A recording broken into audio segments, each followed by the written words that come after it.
I'm Catherine Natta with Catskill Mountainkeeper. I'm joined this evening by Senator Hinchey, Sean Mahar from the Department of Environmental Conservation, along with his colleagues, McCrae Burnham and Josh Clegg. We've got the great Assemblymember Shrestha, I'm sorry, so sorry, and Jeff Senterman from the Catskill Center. So we'll just open it up for conversation. We're going to start with Senator Hinchey. Senator, from your point of view, Catskills 2035, where are we going? How do we get there? What are the things we're doing well? What are some of the challenges we face? Yeah, I think I only have a couple of moments, but that in and of itself clearly is to answer all of that is a long conversation, which we will, many of us will dive into. But the Catskills are critically important, right? I mean, I say it every year. I'll say it for the next 100. The Catskills Park is such an important place in our community, but more importantly, across the state of New York. And we have fought really hard with the partners on this Zoom, on this panel, and so many more to really elevate the understood importance of the Catskills. If you live here, you know, and we have so many incredible fighters, but it can get lost in the broader conversation. And so, you know, I'm incredibly proud to have worked with all of you to be able to get parity with the Catskills and the Adirondacks and a number of our funding streams, which we've talked about here before, because we have to protect our natural resources, right? We have the New York City water, drinking water. We have the watershed. So important as we see across the country, folks losing access to water. When you see what's happening with the 7 states that take their water from the Colorado River and being told that they cannot, and the decisions they have to make between do you allow the state of California to take water to irrigate the farms in Southern California, or do you allow the city of Las Vegas to provide that water for their communities?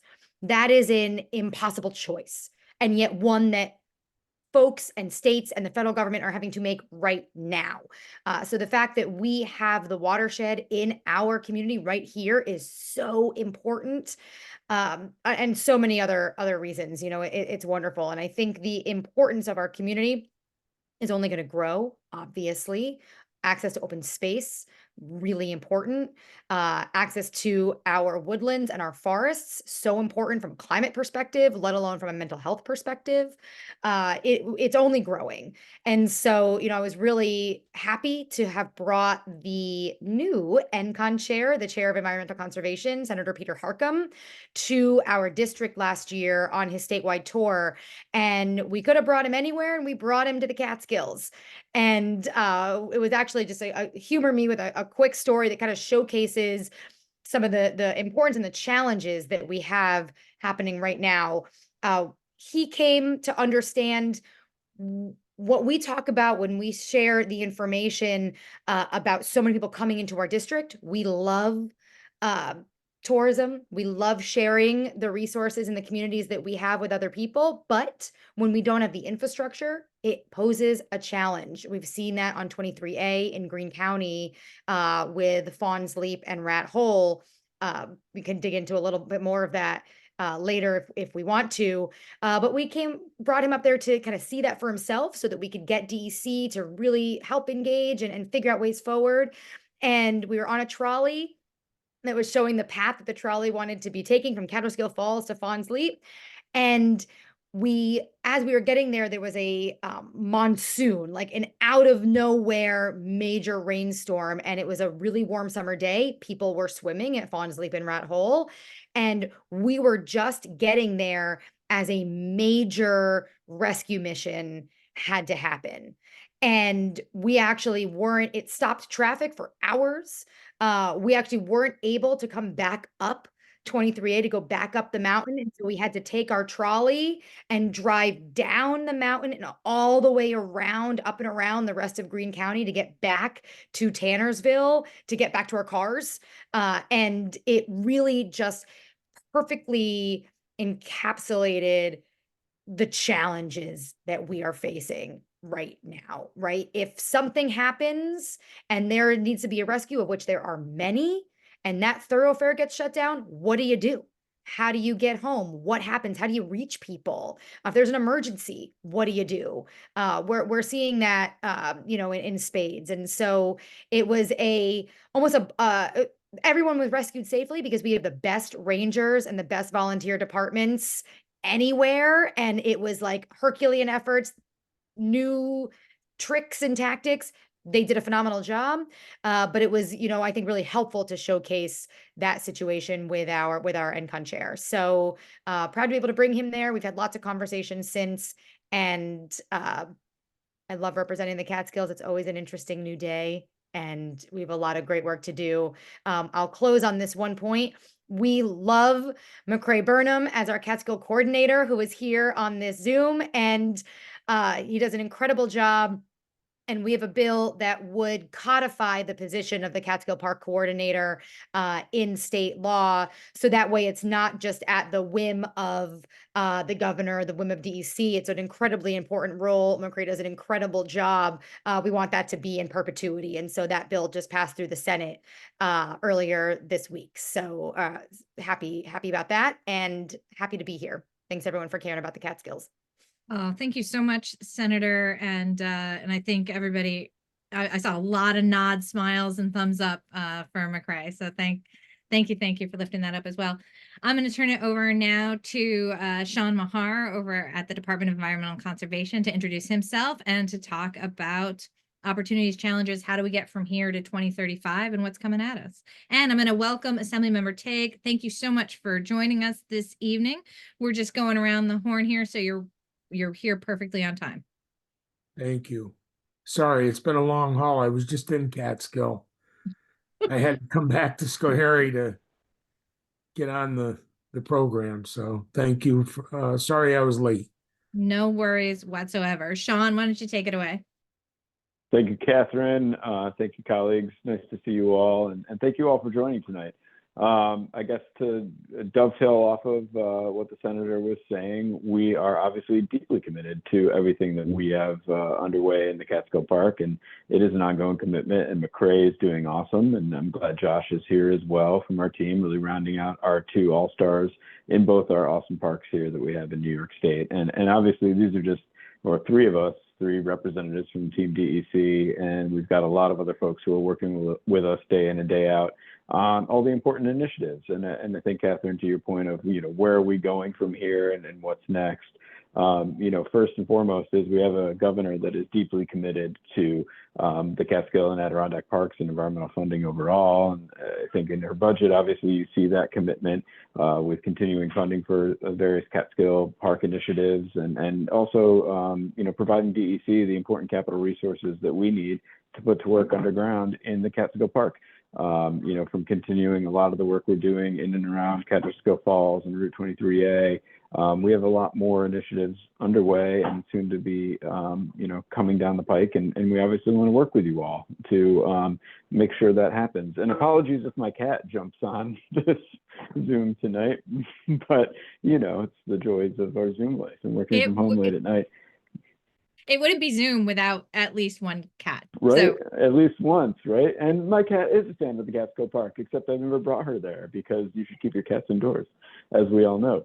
But, back to the governor, back to her budget, obviously you're seeing the investments that we're continuing to make. And obviously we have some changes at DEC on the horizon. I mean, I would just put a finer point on it. Obviously our commissioner is stepping down, and, things are changing at the very tippy top of this agency, but truthfully, nothing is changing at this agency. We are full steam ahead at all the important programs we have underway, and that is exactly what's playing out here in the park. And when it comes to familiar faces like McCrae, but also our regional directors, Antonio Luisi and Kelly Turturro, like the initiatives are not stopping. Our work is not stopping, and we have a lot of important work to do working directly with you all to continue our visitor use management outreach that we're doing, and really trying to work to make sure that we're encouraging people to recreate responsibly. We're targeting our investments in ways to really attract and protect the natural resources as we work to accommodate this visitation that we're seeing, and obviously working directly with our forest rangers and environmental conservation officers to provide the oversight and enforcement that's needed to really help educate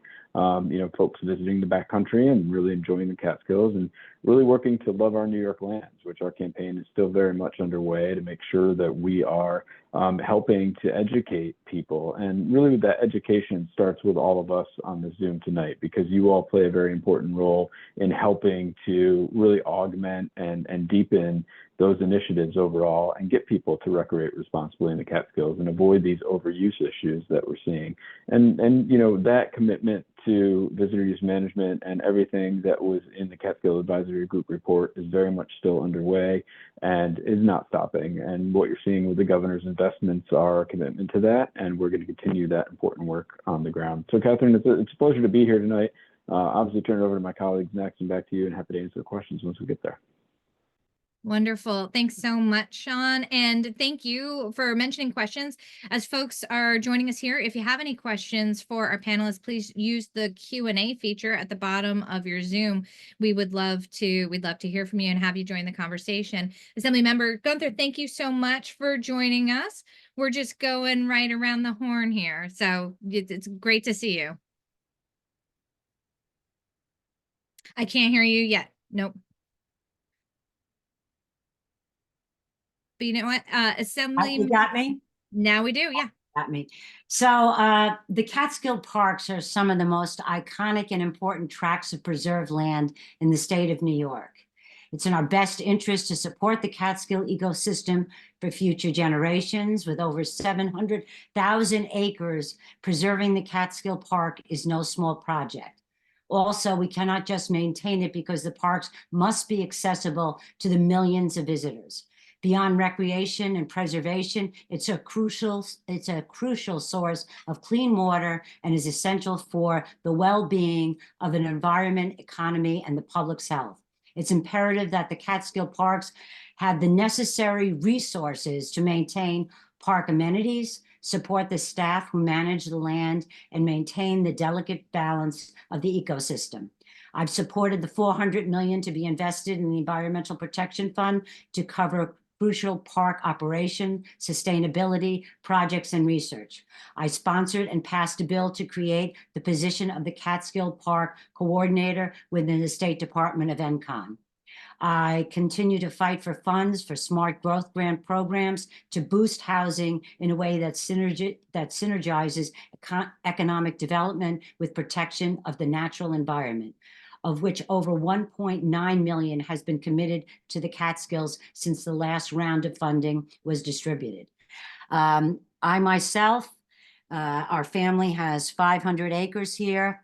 We're going to put it in Forever Wild because we know how important it is. Behind me is a 100-acre lake, or pond, if you want to call it, that goes into Macaulay Pond, that goes into the Rio River. I live very close to it. And it's so important that people do what our family is doing to preserve the environment. And it is so important. And you know what? My husband, Jacob, was amazing.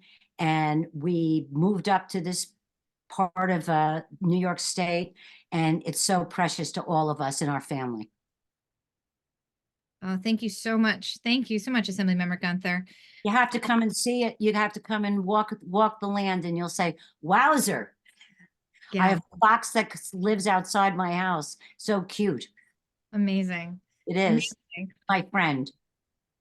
Wonderful. Well, thank you. We've got some great questions starting to come in, and folks on the line, please feel free to send your questions in. We'll get to those in just a moment. But for right now, I want to welcome and turn it over to Assemblymember Shrestha to talk with us a bit more about her work and where she sees challenges, opportunities, where 2035 is, where we're going to be and how we're going to get there. So thank you, Assemblymember.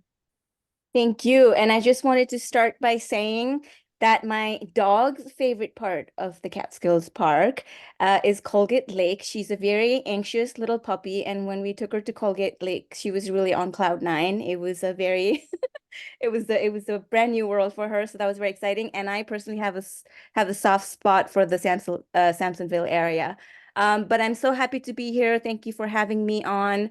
You know, I really focus on how do we protect things that are precious to us and often things that are irreplaceable.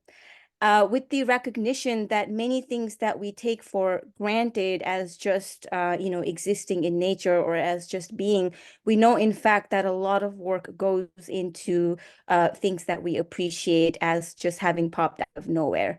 And so I tend to focus a lot on how do we, in our natural ecosystem, I think we see the relations of what gets prioritized, and our space in, as human beings is not really outside nature because we have always been entangled with nature. And so everything that we do does have significance for the kind of world that we will create and the kind of world that we live in. And the big question that I always try to tackle, and, Michelle spoke a lot on the importance of water, which is so essential and, something that really goes to the heart of what it means to be alive, really. But how do we make our economy also a little bit more gentle so that we can take care of the things that are precious to us? And that is always a point when it comes to the budget season, when we're talking about what we're going to fund, because we know that we are at conflict with a very profit-driven world, which depends on extraction, which depends on, taking whatever it can for its purely financial value.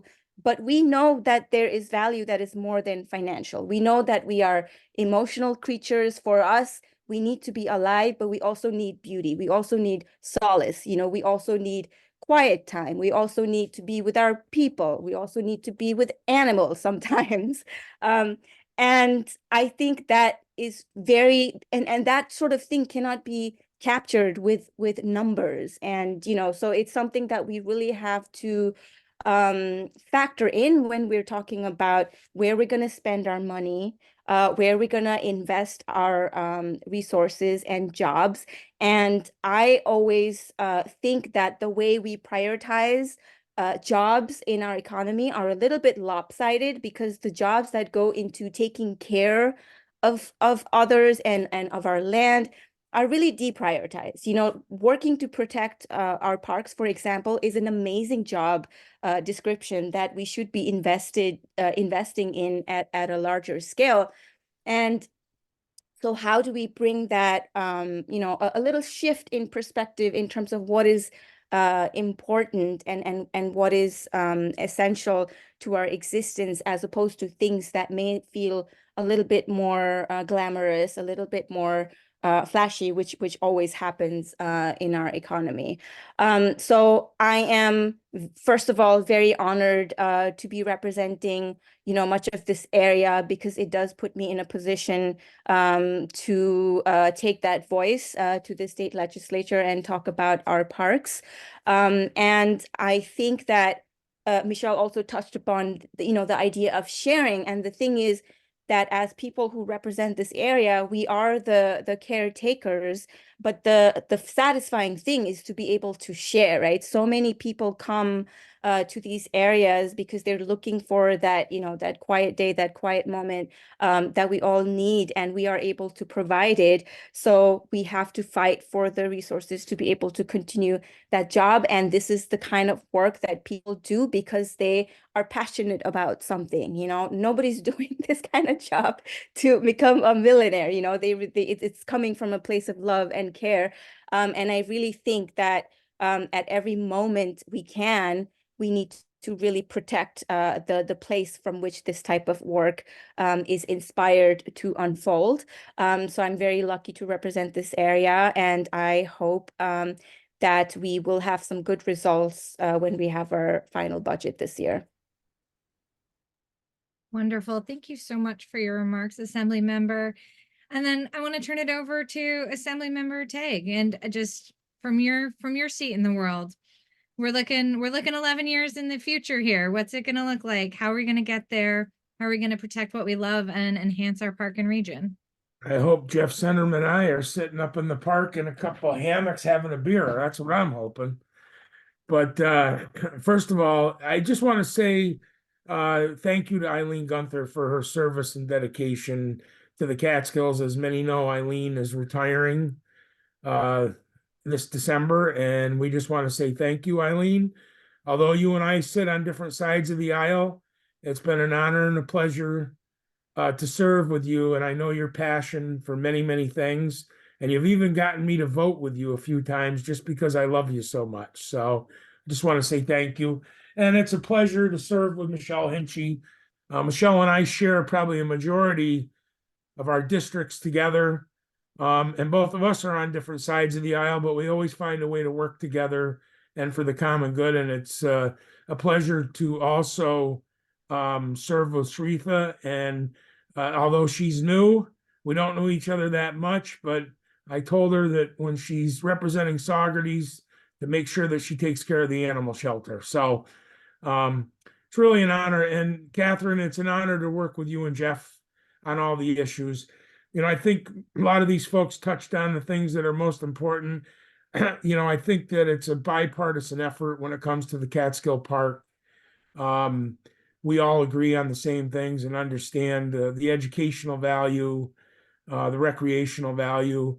I think the things that I want to hit on most is the parity between the Adirondacks and the Catskills. I think that's something that's very important. That both you folks have been working very hard on. I was happy to be a part of a couple meetings over the last couple of years that included organizations from both parks.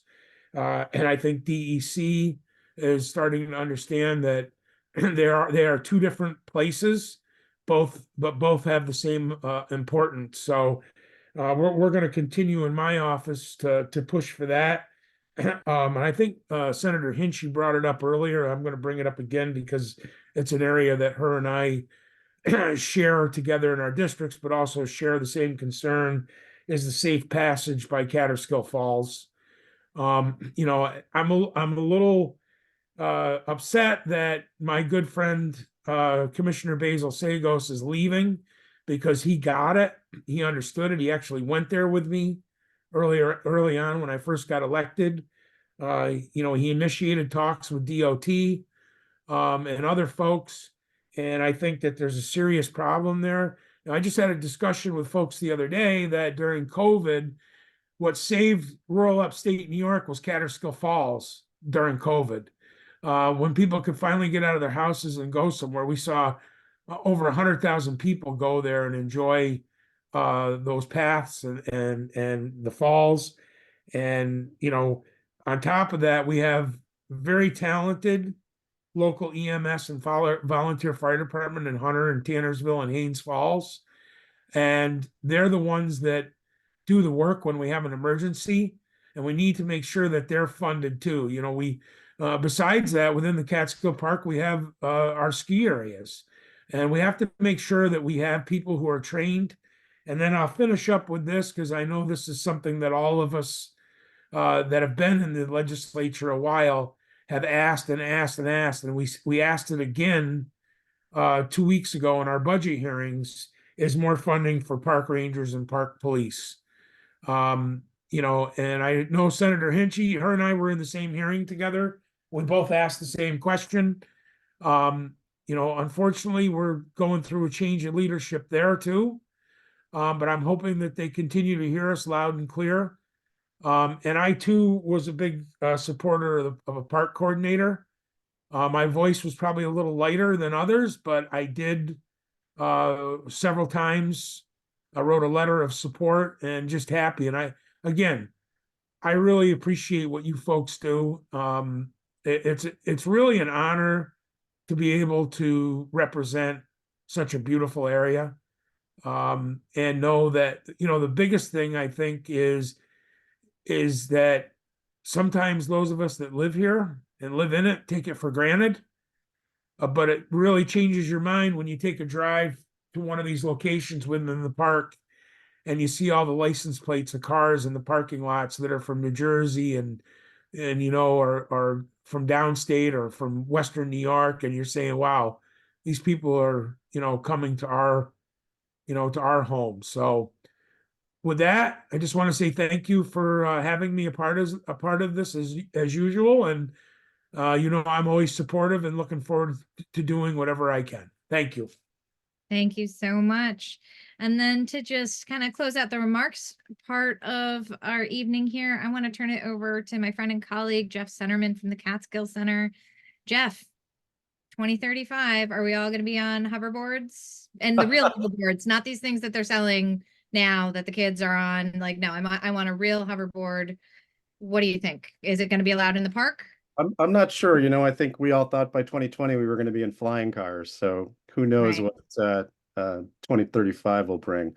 But we do know one thing that it will bring. And Chris, I would love to set up 2 hammocks and enjoy a beer somewhere in the Catskills. But I think climate change is making that more and more of a possibility. Just a few days ago, we could have had an enjoyable experience, and that's really scary that in the middle of February, we're having 50, 60-degree days. We have no snow on the ground in many places. Our precipitation patterns are changing. We're getting these massive, as Senator Hinchey said, I was on that bus too, stuck in that flash flooding event in Catskill Close, something that we've not experienced in decades, if ever, kind of in the active management of the park. And so I think, one of our true existential challenges to the Catskills, to the state, to the nation, really to the world, is climate change, and we all have to do our part to be as resilient as possible to what we know is coming in terms of changes, and do what we can to start moderating our actions to stop further changes. On a more positive note, I think that as Assemblymember Tague said, the Catskills we get blasé about the Catskills, I think, and we often get blasé about everything in New York. New York is blessed with a multitude of natural riches, and the Catskills is one of the crown jewels of the state. In pretty much any other place, you'd probably have a national park on just pieces of the Catskill Park. So like Catskill Clove in some other state might be an entire national park. It is so beautiful, so unique, so special. Maybe some other areas too. Same with some of our other natural places. And I think that it's important for us to realize just how unique and how special this place is, and how much of a creative and thoughtful management regime that it needs. Forest Preserve has served us well for many years, but the Catskill Park is a park, even though it's not a park as we traditionally think of, that you go through a gate and you're in the Catskills, but instead it is a tapestry of both public and private lands and communities and open spaces.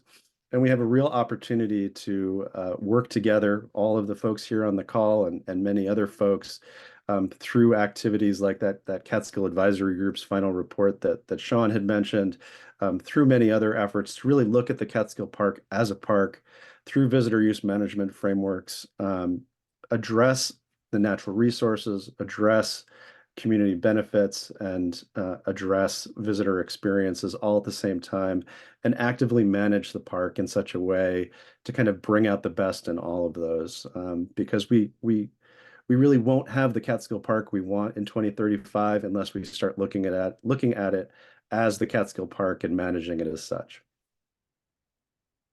Well, thank you, Jeff. Thank you so much for all those comments. And we've got great questions coming in from the folks on the line. I just want to remind everybody that you can use the Q&A widget to drop questions in. And we're going to be going through and talking about some of those here. So I'd love to start off. Senator Hinchey mentioned the high use over 23A, especially near Fawn's Leap up to the falls. And there are some questions about some of the impacts that we've seen throughout the park with higher use, more litter, more on-street parking in places where maybe that's not where not the best place to park, I'll say.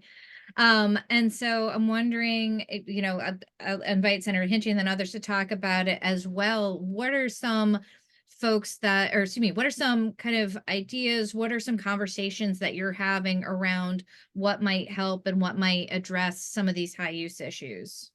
Yeah, I mean, it's one of the reasons why we fought so hard for stewardship funding and for parity for the Catskills and the funding lines in the budget, which is relatively new in the scheme of state funding.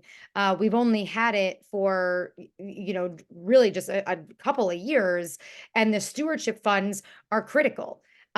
It's a huge step forward, and I know I'll let Jeff and the Catskill Center talk about some of the details on what they've seen and kind of how they've been useful, but the stories are great.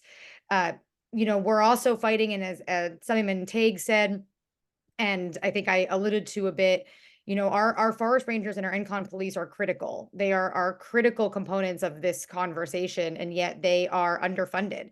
And we need more folks in these ranks to help both hold folks accountable, but also educate people on where they can and cannot park, right? Helping share, like, leave no trace. There's a huge push that's been great. What are the signs that are all around Greene County that started with Circle W? That's wonderful. So the community efforts are there. We need additional dollars always to be able to spread the word. Our stewards talk to hundreds and hundreds of people and help educate on where they can park, taking out their trash, what they really should and should not do, the types of equipment, even footwear that they should have when walking into the parks. But we don't have enough. We need more folks. And so that's a big part. And so a big part of the funding in the budget that we've been looking for and asking for is increases in all of those lines, so that we can not only keep people safe when they come to recreate in our beautiful area, but also protect our resources, which are finite, as we've talked about on this call already. It's incredibly important.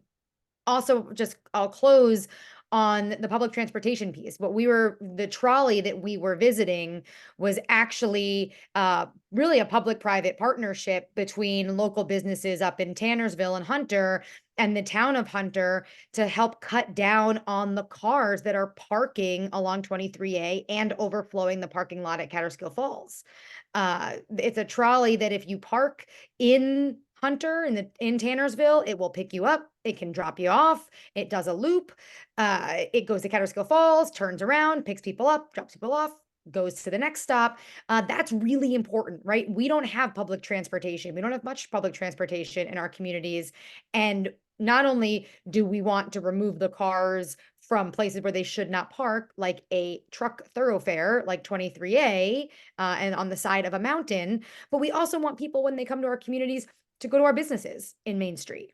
And so if we can get them those 2 miles further to park in town, buy a sandwich, to get it from the local restaurant, take the trolley down, enjoy their day, be greeted by stewards who say, make sure you have a sandwich. I see that. Bring it out with you. Make sure you have the equipment everything you bring in, take out, make the experience better, get back on the trolley and go back to your car. That's a much more seamless transition, both for the visitors, but primarily for the residents and for our communities that are, having the hospitality. We've got to really invest more in that. And so looking at solutions, I think that's a really creative, really smart solution of people just locally realizing they needed to step up and they needed to come up with something because it wasn't there, and commend them deeply. We all also have to work together to support them in what they need and find other solutions too. Thank you so much. And I want to pass it over to Jeff because Senator Hinchey just opened the door nice and wide for a great conversation around the Stewards program. So Jeff, would you touch on that a little bit? Absolutely. Well, I wanted to start off by thanking Senator Hinchey for getting that funding for that program year after year, and for the Department of Environmental Conservation for also this year putting a contract out and funding a portion of that work. So the Catskill Center and Catskill Mountainkeeper have been doing this program for a number of years. We started in 2018 as a response to the high use at Blue Hole, and funded it with funds from our 2 organizations at the beginning, but now again have multiple sources of funding, and we have really been able to grow the program. And last year alone, just the Catskill Center stewards greeted over 100,000 people across the Catskill Park. When you add in the greetings at the visitor center, through Catskill Mountainkeeper stewards, and through the New York, New Jersey Trail Conference stewards, we're probably pretty close to 200,000 people that were greeted last year. And I have to tell you that, you know, folks coming to a place and meeting a happy, smiling person, giving them information in a non-threatening, in a non-sort of confrontational way, really makes a difference for how people enjoy and recreate in the Catskill Park. You know, all of our stewards, whatever program it is, they're trained in leave no trace principles, the authority of the resource principles, also in the recreate responsibly principles, and just in general are kind of ambassadors for the Catskills. So as Michelle had said, some folks are just looking for a sandwich. It's actually one of our most often asked questions is, you know, they've gone to Catskill or they're at the Blue Hole and now they're like, I want lunch. Where can I go? And it's sending people over the hill because another issue we have is no cell service in the Catskill Park. And so folks can't, you know, they might have Google mapped their way to that destination. Now there's no service to get them to the hamburger stand down the road and they don't know it's there.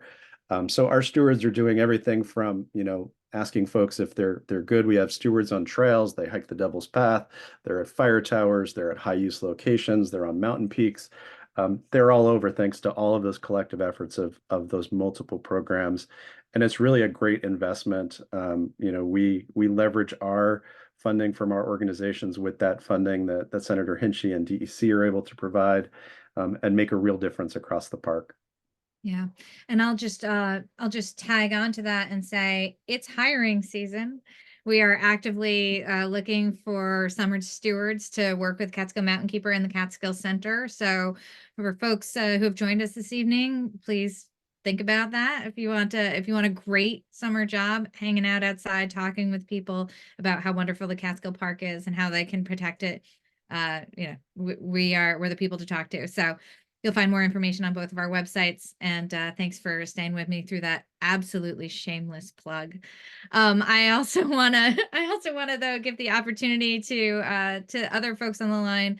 You know, DEC, do you all want to address high use for a moment, and then maybe we'll move on to another question unless somebody else really wants to jump in. Well, Catherine, maybe I'll start by saying first, sign me up because those jobs sound awesome. And I would love to be out and about in the Catskills all summer long. So if you need, let me know. I'll see what I can do. But actually, before I talk about visitor use management and that, I want to dovetail off of some of what Jeff was talking about, because I really missed a few points that I wanted to hammer home. You know, I talked about visitor use management and, you know, leave no trace and recreate responsibly. But you know, really, we're deeply invested in natural resource conservation aspects of what we're doing to continue to protect the park and manage the park for what it is, which is a critically important climate reserve in the face of our ever-changing climate. And when we look at biodiversity conservation generally, this is one of the key areas in the Hudson Valley that we really need to continue to invest in, both from a habitat protection standpoint, but a water quality protection standpoint. And, you know, one of the big pieces on the governor's agenda is obviously implementing the Clean Water, Clean Air, Green Jobs Environmental Bond Act. And, you know, we've got $4.2 billion you know, that is going to be put on the ground all throughout the state, but we're obviously working through the open space conservation planning efforts to really make sure that we're prioritizing the places in the Catskill and Adirondack parks that need protection and making sure that we're leveraging, you know, this historic opportunity to, you know, I think as you were setting us on, you know, where are we going to be in 10 years? Well, we want to make sure that the areas most critical to conservation are protected. And that really is a top priority for the department and for the governor and really what we're trying to accomplish. And, you know, we have a 30 by 30 conservation goal here in New York, which is, you know, protecting 30% of our lands by 2030. So we've got, you know, a lot of work ahead of us, but these investments are really going to be critical to making that happen. But also I saw some questions in the chat about, you know, climate resilience and, you know, water quality protection. And one of the key ways that we're working to do that, and thanks in part to all the members of the legislature on here, was our massive new wetlands law in the state. And that is really going to be critical for making sure that we're protecting our wetland resources across the state. There was an advance notice of proposed rulemaking out where we're working to get comments and make sure that we're shaping that regulation in the right way to achieve what the legislation had set out for us to achieve. And we're really excited, and our team is working really hard to make sure we get the right program in place to continue our wetland protection efforts. And all this critical natural resource conservation work is also what is in part making the Catskills so attractive to people to recreate, and then also underpinning our efforts to make sure that when they get there, we're providing the right pathways so that they're not adversely impacting those natural resources. And that balance is delicate and something we're very much committed to, and something that McCrae is really focused on when he works to implement our visitor use management efforts, and also working with Josh in the Adirondacks, really adaptively manage what we're doing in these parks. So as we learn lessons in what we're achieving in the Adirondacks, we're applying it to the Catskills and vice versa. And that's really where that parity comes into play. So we're taking the lessons that we learn in other places and making sure that we're applying them appropriately on the ground here. So thanks for letting me just talk a little bit about that. And if there's anything else, Catherine, please let me know. Yeah. Just following up on that real quickly, Sean, we've got a question in the chat. I'm guessing we can find the draft regulation or the advanced notice of rulemaking for the wetlands regs on the DEC website. Is that that's correct? Yeah. I'll say bonus points to McCrae or Josh to see who can put it in there more quickly right now.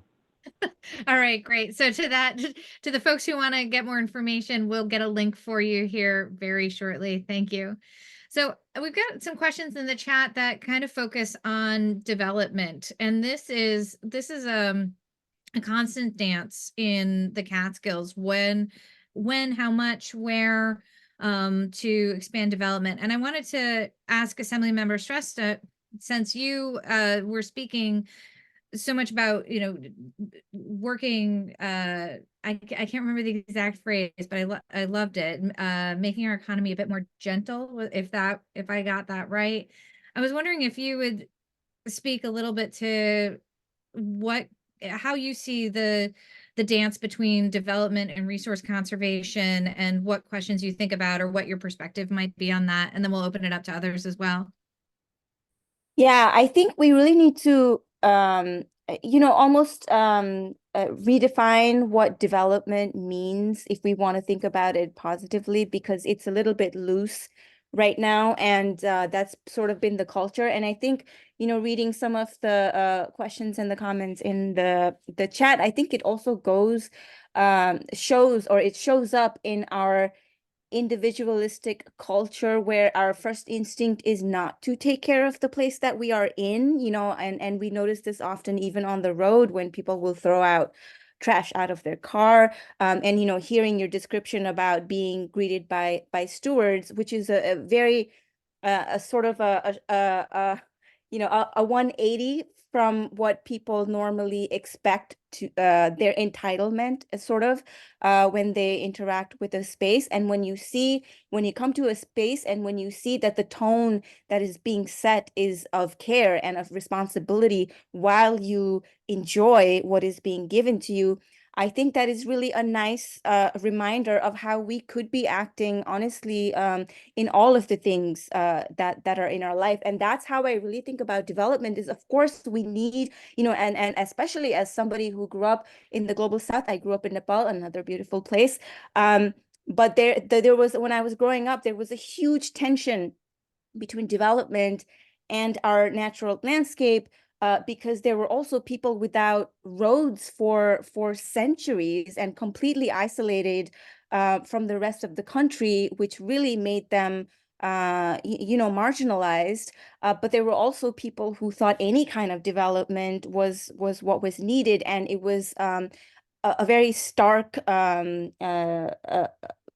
expression of that conflict. And basically, we need to think about development as in the perspective of what is increasing our collective well-being, not yours, not mine, but including our natural ecosystem, what is collectively increasing our well-being. And of course, in that sense, when it comes to clean water, when it comes to roads, when it comes to housing, and I really love the priority of affordable housing around the park, for example. We need those holistic pieces, and the main thing is we need to be intentional and we need to be considerate when we're thinking about development, which I think is often the piece that is missing. And then what also happens is that it pits communities against things that should be developed as well, because everybody feels a little bit burnt by what development means. And I think if we are, put in the effort into being considerate and intentional about the planning, about the needs, we can also get the community buy-in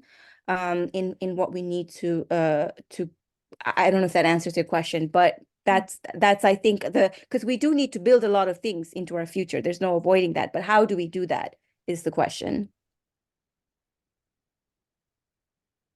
Absolutely. Thank you. And I'll just, Catherine, can you please, there's a question down here about New York State Route 17 mobility, and can you address that? let's talk about that. Absolutely. So this is a great question. First of all, we got a lot of folks thank you everybody on here. And this commenter does as well. And then asking about, expanding Route 17 and also building in existing infrastructure, and wondering, is there a good way to share other ideas like this? And I would say, yes, absolutely. We're going to follow up to this webinar with an email that's going to have both the video recording of the webinar and any link and the links that we're sharing here. And we'll also include contact information for our legislators' offices and for Mountainkeeper and the Catskill Center. And that way, anybody who wants to share ideas, be it around Route 17 and additional infrastructure, absolutely can do that. Absolutely. And there's somebody else in here who's thanking folks for a shout out for volunteer fire departments, mentioning that volunteerism is essential to further nurture at Catskills, and appreciating anything that we can do to support volunteerism, especially fire and EMS.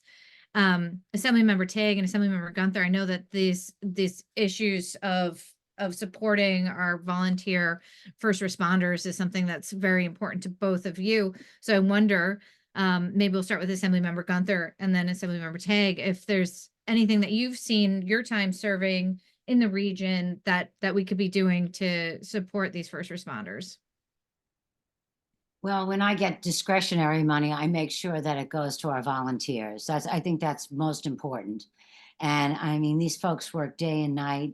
They don't get paid. They have jobs that they go to during the day and they're up all night. So I think that, first of all, a lot of our volunteers are aging out at this point in time. And we have to get young people in high schools to start volunteering, which I think is very, very, very important. And, we appreciate it. And I don't know what we would do without it in our communities, because they are the only people we have when something happens and there's, any kind of an incident on a road. We have a very good, we have a lot of Orthodox that go out to the roads on 17. But I still, for me, I want to do that 17 thing and what your position is on that. So I just wanted to talk about it because we know, air quality and those kinds of things. And how do you balance between when on, Saturday, Sunday, we have Bethel Woods here and everything on the road, there are people backed up, and their cars are going, and is a third lane better? Or, we don't have really buses in our area, but we have, backups. Our ambulances can't get through. And I just wanted to know your perspective on that and where should we go from there? And, I would like to take your advice. Sure. I mean, from Mountainkeeper, this is an issue that Mountainkeeper is working on and very involved with. We have a lot of concerns about the proposal to expand Route 17 when we're talking about this from a climate, air quality, and community perspective. And so what we're working to do right now is both to get the word out, let folks know that this is a conversation that is happening, and to also engage and work with the Department of Transportation to make sure that they're including climate considerations in the environmental review that they're doing. We haven't seen a lot of that so far, so we're working to make sure that that's something, because one thing that we know about highway widening and expansion is if you build it, they will come, right? Oftentimes there is this strange effect of induced demand. So there are genuine issues in some parts of Route 17 that need to be addressed.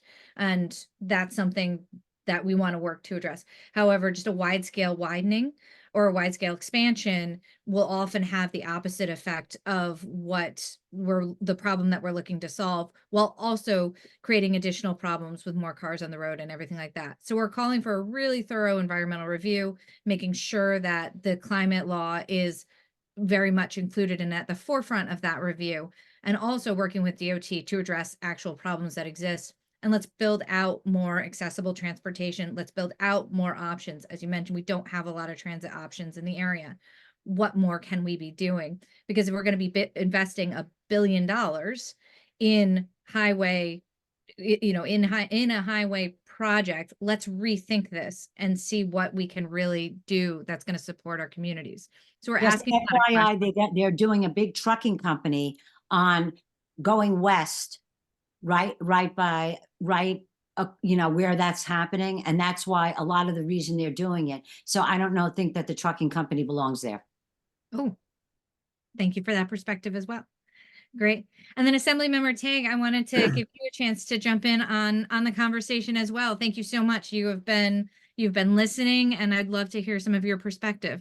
The only way you can learn is listen, Catherine. First off, I'm going to give a shout out to my colleague, Senator Hinchey. When we talk about volunteer fire and EMS, Senator Hinchey led the fight for the $25 million that we are now giving to our underfunded volunteer fire and EMS all across New York State. Now, we wanted more, but at least we got something, because the 7 years that I've been in the state legislature, we haven't gotten anything. And as Senator or Assemblywoman Gunther said, I do the same thing. Whenever I get extra funds, SAM grants or anything else, I try to give it to fire and EMS. So I just want to say thank you to Senator Hinchey. I was glad to join her last year in a press conference at the end of the year, when we were finally allocated the funding and the grants went out earlier this year, and looking forward to increasing it as we go on. And a lot of it is for training, supplies, and equipment. And those are things that we can use with our fire and EMS folks that surround the Catskill Park. And I also want to say that I had introduced a bill 6 years ago that offered income tax exemption for volunteer fire and EMS, just New York State income tax. Of course, volunteer fire and EMS, those folks would have to qualify by being a certain percentage active within their department. We did come up with, I believe there is a proposal in the budget this year. I think it's $800 or $1,200 exemption. That's great, but we're really in a position right now in rural upstate New York. We're what I call in the gain and retain mode. We need to gain volunteer members, and we need to retain the ones that we have. To me, your state income tax, if you're a volunteer providing the service, is not getting paid, the lousy $1,400 or $1,500 that you would have paid in income tax, I think it's well worth. They can take an extra $1,400 or $1,500 from me if it's going to help some young couple that's a member of the EMS and volunteer fire company. Because when I was a very young man, the volunteer EMS saved my father's life. So that's kind of where I'm at. You're probably speaking to the choir with regards to fire and EMS. I think there's probably no stronger advocates for our volunteer fire and EMS than what you see on the screen.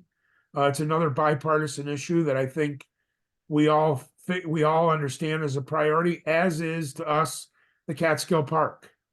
You guys get me to vote sometimes with my friends on the other side of the aisle in the budget when there's something in there that has to do with the Catskill Park. So thank you. We appreciate your vote, Assemblyman Tague. You got it. And your partnership, and I want to thank you for standing with us on the Volunteer Fire Fund. And I do just want to add too, there's a big package that many of us are pushing this year on EMS.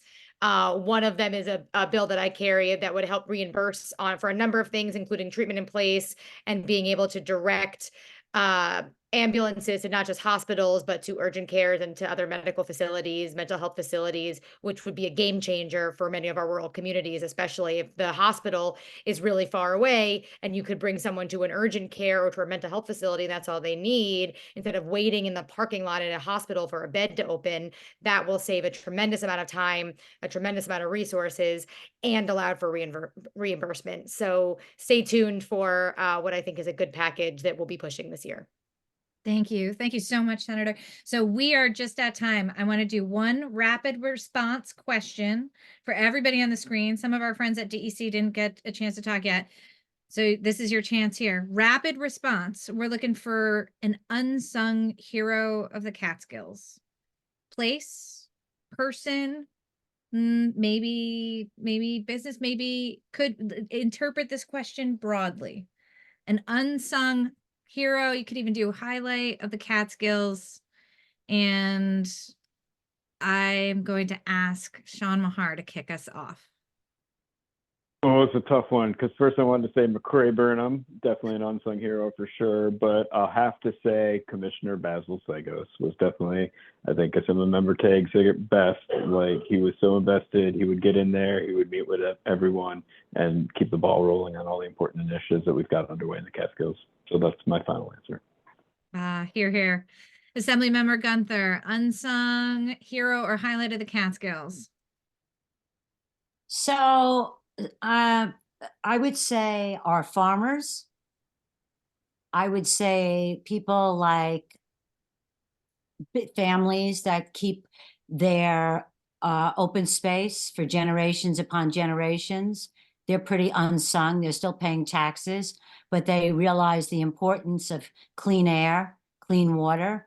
And, you know, I think that they should be, you know, a lot of farms are going out of business and it's a tragedy. Yeah. And I think that that open space and providing food is so important. So I think they're the unsung heroes. They've been family generations keeping that land wide open, only for crops. You Yeah. know, I think it's an amazing thing, and we need a lot more young farmers to stay on the land. And people, instead of selling their property so they can build many houses and all kinds of structures and things like that, they need to keep their land intact and give it over. You don't have to pay taxes if you give it to Forever Wild or something like that. So and I don't think you can take it off on your taxes, but you know, you leave it for generation to generation. And I think that's what I think a lot more people should do. Thank you. Assemblymember Tague, unsung hero or highlight of the Catskills. Oh, I'm sorry, sir, you got to unmute. Catherine Nadeau and Jeff Senterman. I'm sorry. I think everybody's mentioned who I would have mentioned, but I think that you two just do an incredible job. Jeff, you know, Catherine followed me down through the Capitol the other day to get 5 minutes of my time to talk to me about something that was very important. I got to tell you, that's what you want in somebody. And, you know, it was brought up, Basil Sagos, a good friend, a great DEC commissioner, listens to everyone. There are just so many. Richard Ball, our ag commissioner. You know, and I'm going to say this, the Assembly and Senate ag committees. We have 4 of us. We have, you know, we're lucky in the Catskills. Michelle Hinchey is the chairwoman of the Senate Ag Committee, and I'm the ranker in the Assembly. And we have George Borrello, the ranker in the Senate, and Donald Lepardo as the chair. And we actually work together and get along. Oh, And partnership. That's what it's about, right? exactly. So Unsung highlight here. there are so many unsung heroes, but I can tell you that Jeff, you and Catherine have really been what has made me understand the importance of the Catskills when I first got elected to this position. So you guys are my unsung heroes. Oh, thank you so much, sir. Thank you. Assemblymember Shrestha, what are your thoughts? Unsung hero or highlight? I feel like the unsung hero is definitely a trick question. But I mean, it takes a whole village to keep the Catskills what it is. And I do hope sincerely that by 2035, actually not much has changed. But just because you put that beautiful depiction of the stewards in my mind, I think it takes a lot of, it takes a lot to bring good vibes. And it is contagious when people are interacted with that. So I'll just go with that. Thank you. Senator Hinchey. Thank you. I would like to +1 ditto what everyone said, but I will also say Robert Dawson, our forest ranger in Greene County, is just an absolute hero and what he does, and the ways that he can, the way that he rescues folks. He's out there, on an almost one-man show, day in and day out. He gets a shout out. Thank you. All right, DEC staff, Josh, unsung heroes. Well, I don't want to take McCrae's idea, but I'm going to go first and tee it off for him. All of the people who are stewarding our parks, I think, while some of them are paid, they're all probably not paid enough, and they bring a certain level of passion and dedication to this work that we absolutely could not be, responsible for these lands without what they do for, the amount that they do it for. Well, thank you. And McCrae, close us out. Yeah, Josh hit it pretty well. I think we'd be remiss if we didn't talk about our operations and our land management staff, our foresters. Those folks are out there every day in the rain, the bugs. But we also have a whole ton of volunteers that do trail work. We've got the New York Jersey Trail Conference. We've got the Catskill Mountain Club. Both of your organizations do a ton of trail work. The amount of people out there actually doing work for free is crazy, and they are unsung heroes. So thanks. Wonderful. Well, I would like to thank each and every one of you tonight. I'm sorry we didn't get to all of the questions in the chat. We'll do our best to direct them and to make sure that everybody on has contact info for all the offices represented here. And that way we can continue to follow up and keep in touch. So on behalf of Mountainkeeper, Catskill Center, the Catskill Park Coalition, and everybody here this evening, thank you for your time. Thank you, thank you, thank you. Have a wonderful evening and happy Catskill Park Day. See you soon. Thanks, everyone.